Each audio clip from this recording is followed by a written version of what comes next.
बाद पुंछ में हुए आतंकी हमले की करेंगे, जिसके बाद देश में गुस्सा है। जम्मू कश्मीर के पुंछ में वायुसेना के काफिले पर आतंकी हमला हुआ। एक जवान शहीद, एक की हालत गंभीर, 3 घायलों की हालत स्थिर है। एयरलिफ्ट कर उधमपुर में कराया गया था भर्ती।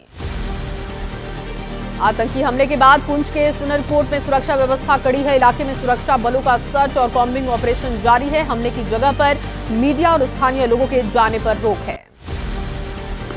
कल शाम 6:15 पर सुरनकोट इलाके में शाह सितार के पास वायुसेना के काफिले पर आतंकियों ने फायरिंग की थी।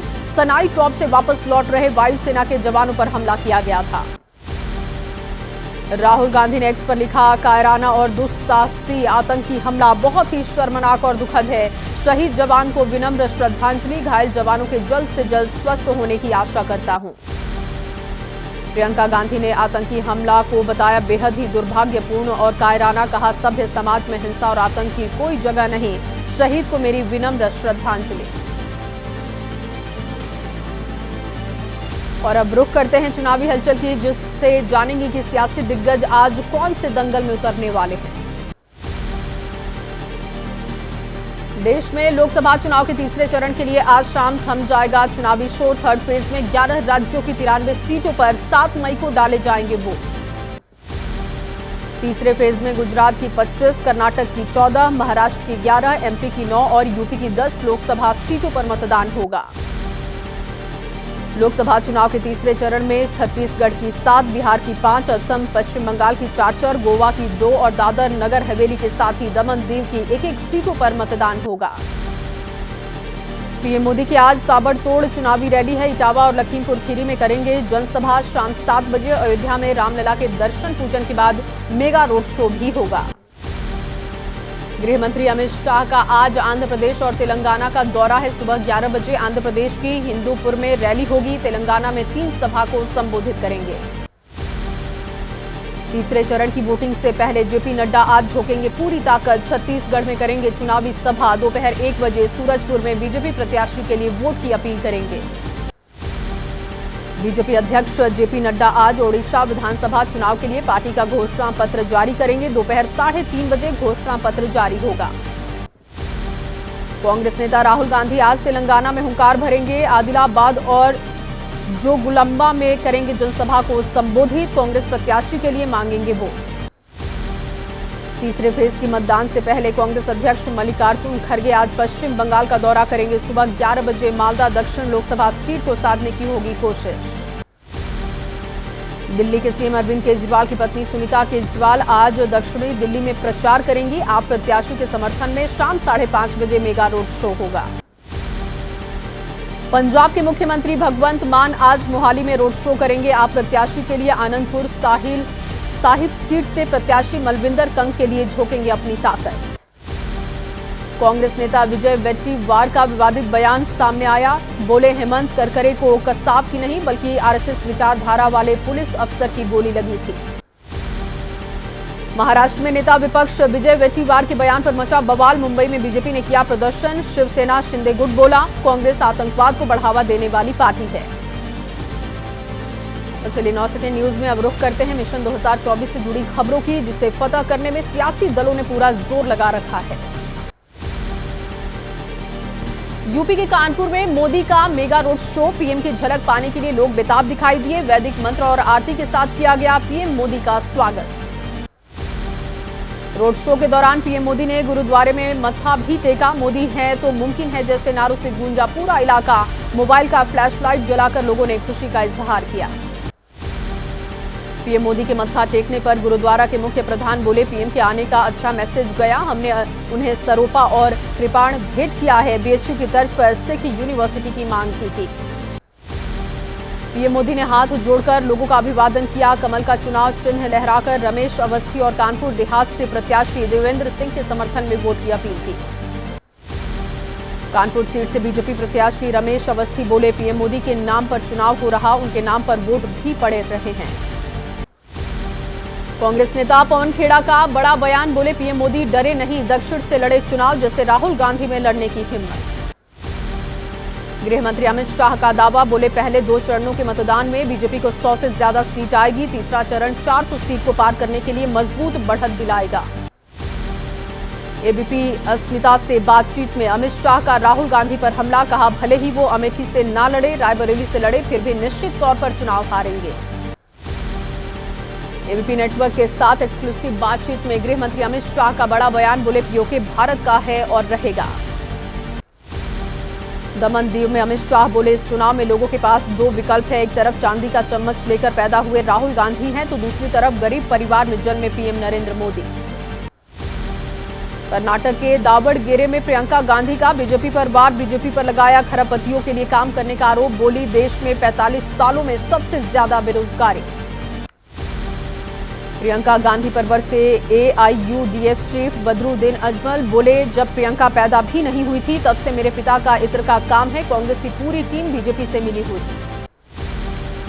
प्रचार के लिए असम पहुंची प्रियंका गांधी ने बदरुद्दीन अजमल पर साधा था निशाना, कहा था बदरुद्दीन अजमल से इत्र के जुड़े कारोबार को बीजेपी का संरक्षण प्राप्त है। यूपी के डिप्टी सीएम ब्रजेश पाठक बोले, ये चुनावी युद्ध राम मंदिर बनाने वालों के बीच में और कार सेवकों पर गोली चलाने वालों के बीच में है। केंद्रीय मंत्री नारायण राणे के प्रचार के लिए कोंकण पहुंचे राज ठाकरे, बोले उद्धव ठाकरे को 2.5 साल के लिए मुख्यमंत्री पद चाहिए था, नहीं दिया गया, साथ नहीं रहे, वैसा मैं नहीं हूं। नीतीश कुमार का बिना नाम लिए लालू परिवार पर वार, बोले लालू प्रसाद सिर्फ अपने परिवार को बढ़ाने का काम करते हैं। पहले पत्नी को सीएम बनाए, फिर बेटा बेटी के लिए भी कर रहे हैं काम। बीजेपी में शामिल हुए अरविंदर सिंह लवली, राजकुमार चौहान, नसीब सिंह और नीरज बसोया ने भी बीजेपी का दामन थामा। लवली ने कुछ दिन पहले ही कांग्रेस से इस्तीफा दिया था। बीजेपी में शामिल होते ही अरविंदर सिंह लवली ने पीएम मोदी की तारीफ में पढ़े कसीदे, बोले मोदी की अगुवाई में एनडीए की सत्ता में वापसी तय है। लवली की बीजेपी में ये दूसरी पारी है। चुनाव लड़ने पर अरविंदर सिंह लवली ने कहा, किसी पद का लालच होता तो मैं कांग्रेस प्रदेश अध्यक्ष का पद क्यों छोड़ता, पार्टी के लिए काम करने का लक्ष्य है। बीजेपी का दामन थामने के बाद कांग्रेस के पूर्व नेताओं ने बीजेपी अध्यक्ष जेपी नड्डा से मुलाकात की। अरविंदर सिंह लवली भी साथ रहे। अरविंदर सिंह लवली के बहाने बीजेपी का कांग्रेस पर प्रहार, बीडी शर्मा बोले कांग्रेस में मची है भगदड़, कांग्रेस में कैंडिडेट टिकट लेने को तैयार नहीं। कांग्रेस का अरविंदर सिंह लवली पर हमला, कहा लवली ने बीजेपी में दोबारा ना जाने की शपथ ली थी लेकिन फिर से बीजेपी में शामिल हो गए, झूठ बोलना उनका पुराना काम। तेलंगाना के खम्मम में एक्शन में चुनाव आयोग है, सीएम रेवंत रेड्डी के काफिले में मौजूद गाड़ियों की ली जा रही है तलाशी। चुनाव प्रचार में आगरा पहुंची बीएसपी चीफ मायावती का बीजेपी पर हमला, बोली मोदी सरकार केवल अपने दोस्तों और धन्ना सेठों को फायदा पहुंचा रही।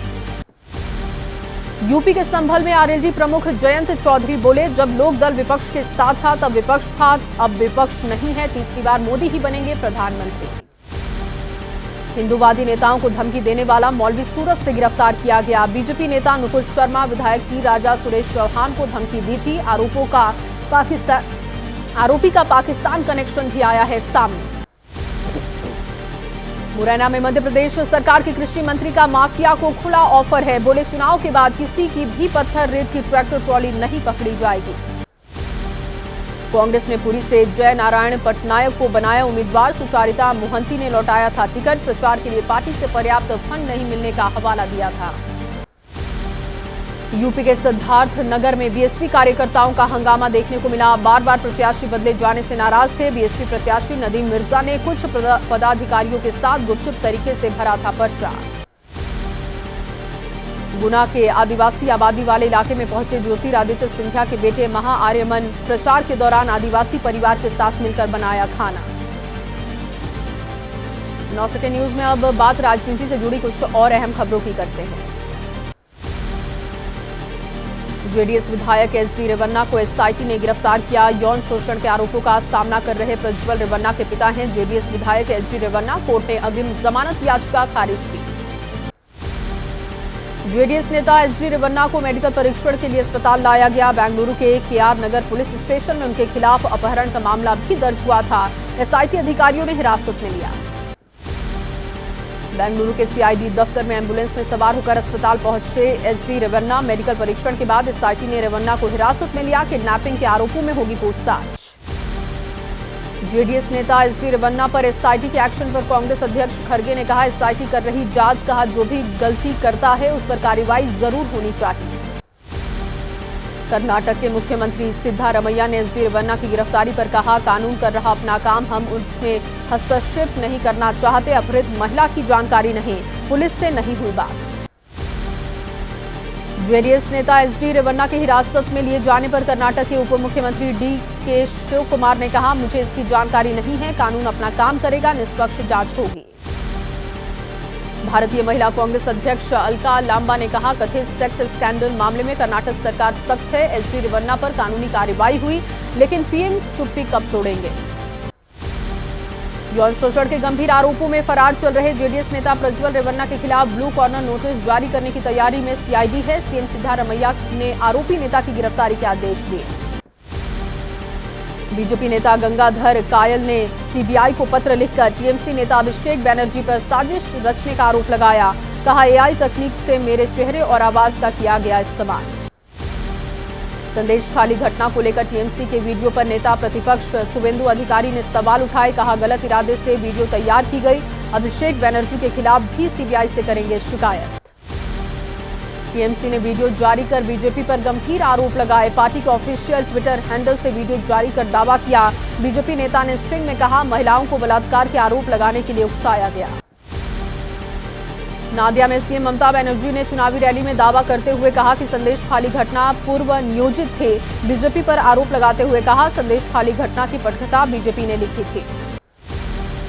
टीएमसी के राष्ट्रीय महासचिव अभिषेक बनर्जी ने संदेश खाली की घटना को मनगढ़ंत बताया। कहा, मुझे आश्चर्य हुआ कि राजनीति के लिए कितना गिर सकती है बीजेपी। कहा, बंगाल विरोधी है बीजेपी।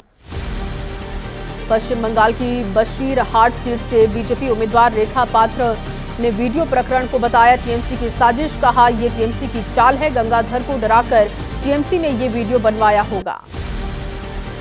मेदिनीपुर लोकसभा क्षेत्र में बीजेपी उम्मीदवार अग्निमित्रा पॉल ने कहा, संदेश खाली मुद्दे पर मुश्किल में है ममता बनर्जी। खुद को और पार्टी को बचाने के लिए टीएमसी ने रची साजिश।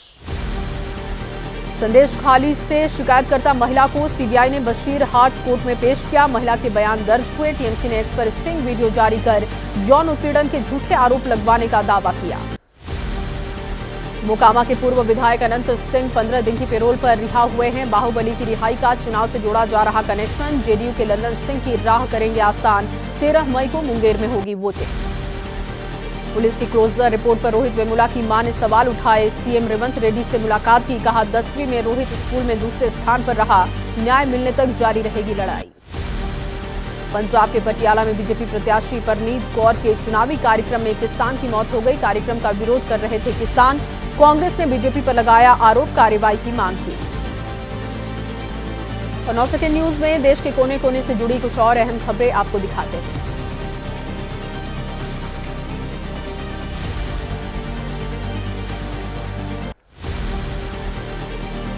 अनंतनाग में सेना का वाहन खाई में गिरा। हादसे में एक सैनिक की मौत हुई, 9 घायल हुए। घायलों का तुरंत अस्पताल में इलाज जारी कराया गया। यूपी के मैनपुरी में नहर में नहाने गए 4 लड़के डूबे, एक को किसान ने बचाया। 3 लड़कों की तलाश जारी। किशनी थाना क्षेत्र के रायहार नहर की ये घटना है। एबीपी न्यूज पर कीजिए अमरनाथ के शिवलिंग के सबसे पहले दर्शन। अमरनाथ यात्रा के शुरू होने में करीब 2 महीने का समय बाकी। रास्ते से बर्फ हटाने का काम भी शुरू। पेटीएम के टॉप मैनेजमेंट में फेरबदल किया गया। सीईओ भावेश गुप्ता ने इस्तीफा दिया। राकेश सिंह को पेटीएम मनी का मुख्य कार्यकारी अधिकारी बनाया गया। नेशनल टेस्टिंग एजेंसी की ओर से आयोजित मेडिकल प्रवेश परीक्षा आज है। दोपहर 2 बजे देश भर में होगी नीट यूजी परीक्षा। 24 लाख से अधिक छात्र होंगे शामिल। और 9 सेकंड न्यूज में अब रुख करते हैं अपराध जगत से जुड़ी हुई खबरों का। सलमान खान के घर पर फायरिंग करने के मामले में आरोपियों ने खुलासा किया। गरीबों को गुमराह कर भर्ती करता है। ये गैंग फंसाने के लिए करती है आर्थिक मदद। एमपी के जबलपुर में पुलिस कस्टडी से फरार हत्या के आरोपी ने पत्नी पर किया जानलेवा हमला। खुद को भी चाकू मारकर घायल किया। करीब 1 महीने पहले आरोपी ने साली की हत्या की थी। फतेहपुर में युवक की हत्या का खुलासा हुआ। प्रेमिका पर बुरी नजर रखने की वजह से केशव ने साथी के साथ मिलकर हत्या की। पुलिस ने आरोपियों के पास से आला कत्ल, मृतक का मोबाइल भी बरामद किया। गुजरात के वडाली वेडा गांव में ब्लास्ट के मामले में 6 दिन की पुलिस रिमांड पर आरोपी है। पति ने पत्नी के प्रेमी के घर करवाया था ब्लास्ट। बाप बेटी की मौत हो गई थी, 2 बच्चों की हालत गंभीर। गाजियाबाद में गैराज में लगी भीषण आग पर कड़ी मशक्कत के बाद काबू पाया गया। नंदग्राम इलाके के राजनगर एक्सटेंशन गाड़ियों के गैरेज में लगी थी आग।